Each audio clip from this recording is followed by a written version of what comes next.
ايه رأيكم في الجمال ده؟ حد يصدق ان دي معمولة في البيت؟ جاهزة دي ولا مش جاهزة؟ لا، زي الجاهزة لا، احلى بكتير. كفاية كمان ان احنا مدينها حقها في مكونات حطيناها ليها، وكمان مش مكلفة. وهقول لكم ازاي عملناها بالجمال ده. شكل وطعم الجبنة الرومي الاصلي اللي بتجيبيها من السوبر ماركت والمحلات الكبيرة، وعاملينها كمان بالفلفل الاسود. عاملينها بطريقة جميلة جدا ومغذية كمان اكتر بكتير واحسن كمان من الجاهزة اللي بتشتريها من المحلات او السوبر ماركت. هنعمل جبنة النهاردة بطريقة سهلة وبسيطة ومش مكلفة وكمان مش متعبة. يعني كمان اصح طريقة هتعملي بيها الجبنة. هنعمل الجبنة الرومي بطريقة صحيحة جدا. هنعملها طعم وريحة وفعلا لون ما تفرقش خالص عن الجاهزة. والله بجد كفاية ان احنا عاملينها بايدنا وعارفين حاطين فيها ايه. لا بس بجد الجبنة دي انا عاملاها على طريقتي، بطريقة كده يعني مختلفة جدا عن باقي يعني قنوات كتير عاملينها. يعني في ناس كتير عاملينها بطريقة كويسة خالص، بس بصراحة انا حاولت اعملها يعني باسهل طريقة، علشان يعني الناس اللي ممكن خايفة او مكسلة. لا، هنعملها النهاردة بطريقة سهلة وبسيطة. كفاية ان هي متماسكة وشكلها بالظبط ما تفرقش عنها اي حاجة. بجد احلى جبنة رومي هتعمليها. هنعمل الجبنة الرومي بطريقة افضل واحسن طريقة النهاردة. تعالي بس كده هنشوف عملناها ازاي بطريقة سهلة وبسيطة ومش متعبة. يعني اسهل طريقة تعملي بيها الجبنة الرومي النهاردة. السلام عليكم ورحمة الله وبركاته. اهلا بيكم حبايب قلبي في قناتي، قناة حياة توفير مع اسماء محمد. ان شاء الله هنعمل مع بعض احلى فيديو النهاردة. هنعمل جبنة الرومي، هنعملها على ايدينا يعني مش هنشتريها من بره. وهقول لكم ازاي كل تفاصيلها وازاي تطلع معاكي يعني بالجمال ده، نعومة ويعني متماسكة جدا. يعني بتقطم في ايدك، مش بتمط ولا كده، زيها زي الجاهزة بالظبط. ما بتفرقش عنها حاجة. وكفاية ان احنا حاطين فيها مكونات مفيدة جدا لولادنا، يعني كمان مغذية. هنعمل جبنة الرومي بطريقة سهلة وبسيطة زي ما احنا شايفين. هنسمي الله ونصلي على الرسول عليه الصلاة والسلام، وهنقول بقى كده مع بعض المكونات بتاعتنا. بس قبل اي حاجة هقول الاول سبحان الله والحمد لله ولا اله الا الله والله اكبر ولا حول ولا قوة الا بالله. دلوقتي يا حبايب قلبي المكونات اللي انا حطيتها انا هعملها بطريقة سهلة جدا. يعني مش محتاجة بقى لا خلاط ولا كبة ولا اي حاجة خالص. هنعمل كل حاجة بالمضرب اليدوي او بالمعلقة. تعالوا بقى علشان نشوف مكوناتنا عبارة عن ايه. انا دلوقتي حطيت كوبايتين من الحليب، الحليب العادي الجمسي. عاوزة تحطي بقري مفيش مشكلة، هيبقى لونه اصفر وهيدي معاكي لون، بس مش هيفرق معانا اللون خالص. حطينا عليها كوباية ونص من النشا علشان مقاديرنا تبقى مظبوطة. امشوا على نفس النظام، يعني زي ما قلت لكم كوبايتين حليب عليهم كوباية ونص من النشا، معلقتين زيت. عندي كده يعني كان حوالي مثلا ب10 15 جنيه جبنة رومي كانت فاضلة عندي في التلاجة، قلت لا هنستغلها. وحطيت كمان يعني معلقتين كده من الزبدة علشان نخلي القيمة بتاعتها الغذائية كويسة وتبقى قيمة غذائية عالية. يعني مش عايزينها بقى تبقى زي اللي بره كده، يعني ممكن تتعمل بزيت، بس بصراحة الزبدة الصفرة دي ادتها لون وادتها طعم كمان قريب كده من الجبنة الرومي. ما هو علشان احنا هنعملها في البيت مش معنى كده ان احنا يعني هنعملها اي كلام، لا بالعكس، هنطلعها زي الجاهزة واحلى كمان. وكفاية انها يعني مغذية جدا لولادنا.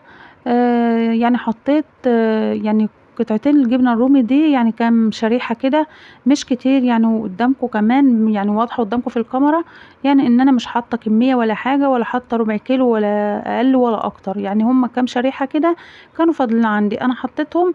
وبعد كده طبعا حطيت كمان قطعة الزبدة دي. يعني بصراحة قطعة الزبدة فرقت معايا يعني في ريحة الجبنة وطعمها برضو. وبعد كده حطيت عليها معلقتين من الجبنة الرودس. يعني جبنة رودس بتبقى يعني اللي هي بطعم الجبنة الرومي، قريبة جدا جدا برضو من طعم الجبنة الرومي. يعني المكونات اللي انا حطيتها دي يعني خليت الجبنة تبقى قريبة جدا جدا للجاهزة.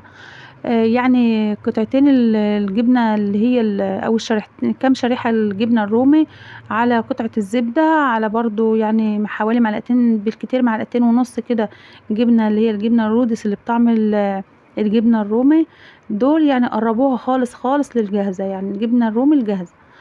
شوفوا بقى احنا عملناها بطريقة سهلة ازاي. يعني انا حطيت كل المكونات على بعضها، وحطيت يعني معلقة صغيرة كده من الفلفل الاسود، وحطيت برضو يعني الملح المظبوط بتاعها. هي بتبقى يعني عاوزة تتحيق شوية، يعني تزودي الملح شوية، او عاوزاها يعني طعمها مظبوط، خلاص دي حاجة ترجع ليكي.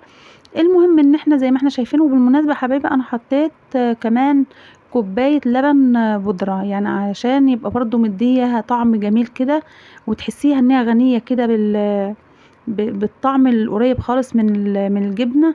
يعني فرقت برضو معاها، يعني كوباية اللبن البودر بجد حاجة جميلة جدا، ادتها طعم جميل جدا. وزي ما انتوا شايفين بقى، يعني انا حطيتها في حلة على النار، وبدأت ان انا يعني اقلب فيها باستمرار على نار هادية يا حبايبي، علشان ما تحرقش منك. ويا ريت يكون عندك حلة تكون يعني ما بيلزقش فيها الاكل، علشان انا عملت في حلة ألمونيا عادي، الألمونيوم العادي اللي احنا عارفينه.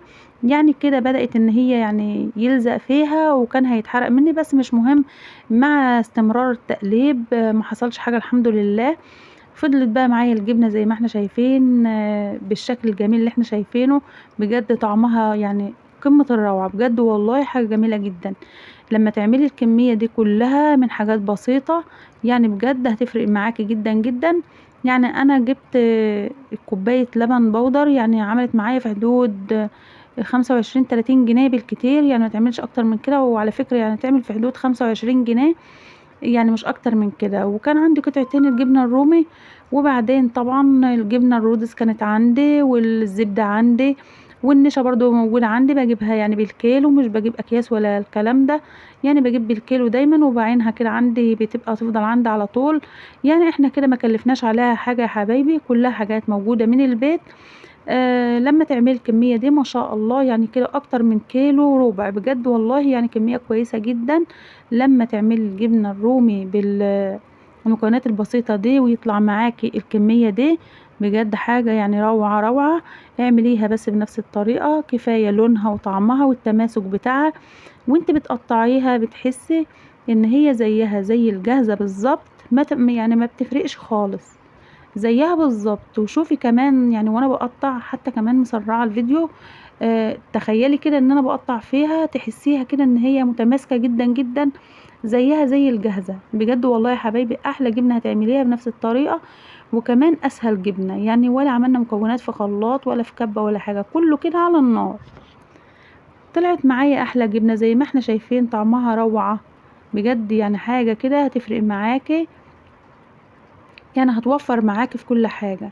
يعني هتوفر معاكي الكيلو الجبنة دلوقتي يعني دخل على 300 جنيه. يعني في ناس بتبيعه ب275، وفي ناس بتبيعه ب300 جنيه.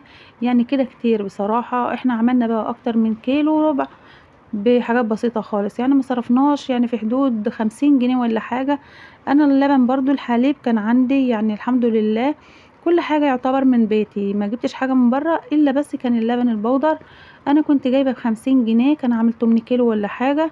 فاخدت كوباية، فضل برضو حوالي يعني نص التمن كيلو ولا حاجة. فطبعا يعني طريقة والله يا حبايبي موفرة جدا. اعملوا بس الجبنة بنفس الطريقة، وهستنى رأيكم في التعليقات.